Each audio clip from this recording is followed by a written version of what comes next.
Aqui nesse caso, na aula de hoje, o que a gente vai estar treinando é o famoso pisão frontal ou chute frontal.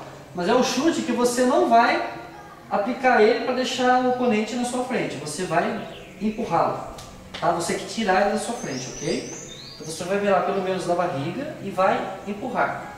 Ok? Pegou, Claire? Vamos embora. Para quem que principalmente serve esse chute? Pode continuar. Eu vou avançar para dar um soco nele. A perna chega primeiro. Parabéns, isso aí. Vai. Vou dar soco. De novo, isso. Olha só como é que a perna dele estica. Estica a perna. A perna chega primeiro com o soco. Por mais que eu faça isso aqui, ele ainda vai defender. O pisão frontal é muito eficiente nesse caso. Porque vai estar empurrando, empurra. Se for o ringue, acabou. A pessoa vai estar voltando para você poder acertar de novo. Mais uma vez. Isso, vai. Você está assim. Ok, muito bem, Zé. Parabéns. Obrigado. Um abraço só. E dei boate à esquerda.